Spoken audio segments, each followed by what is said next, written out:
আজ বানাবো পোস্তের তরকারি। তাই নিয়েছি বিনস, সিম, টমেটো, আলু, পেঁয়াজ আর ওটা এমনি মাছের ঝালের জন্য। তার সাথে আছে পোস্ত আর আদা। এবার পোস্ত আর আদাটা একসাথে বেটে নিয়েছি। কড়াইতে তেল গরম করতে দিয়েছি। তেলটা গরম হয়ে গেলে এবার শিম আর বিনসটাকে একটু ভাজা ভাজা করে নিয়েছি। এই বিনস দিয়ে পোস্ত, আলুর পোস্তও কিন্তু খুব ভালো লাগে। আর পোস্ততে একটু পেঁয়াজ দিলে সেই পোস্তটা আরও বেশি ভালো লাগে। যদিও আমাদের বেশিরভাগ নিরামিষের দিন পোস্তটা রান্না করা হয়।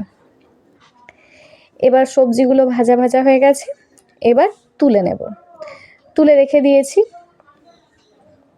রেখে দেওয়ার পর এবার গরম তেলে 5 ফোড়ন, কাঁচা লঙ্কা আর একটু তেজপাতা দিয়ে তারপর পেঁয়াজগুলো দিয়ে দিয়েছি।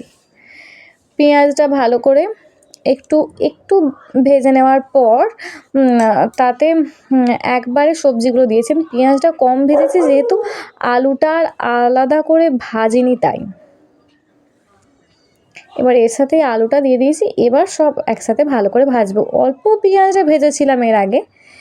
এবার আলু, টমেটো আর পেঁয়াজটাকে এবার ভালো করে ভেজে নেব।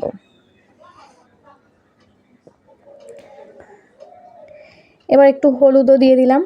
হলুদ দিয়ে দেওয়ার পর ভালো করে নাড়াচাড়া করে নিলাম। নিয়ে যখন এই আলুটা ভাজা হচ্ছে, এবার প্রায় ভাজা ভাজা হয়ে গেছে, এই সময়তে এবার ওই যে পোস্ত বাটাটা বেটে রেখেছি সেটা দিয়ে দেব। পোস্ত আর আদা একসাথে বাটা, এবার ওটা দিয়ে দিলাম। অনেকে পোস্তটা শেষে দেয়, আমি আদার সাথে বেটেছি বলে একসাথে দিয়েছি। দিয়ে মশলাটা ভালো করে কষিয়ে নিলাম। মশলা যখন কষানো হয়ে গেছে তখন এবার জল দিয়েছি। জল দেওয়ার পর তাতে আবার ফুটে গেছে, একটু নুনও দিয়ে দিয়েছি।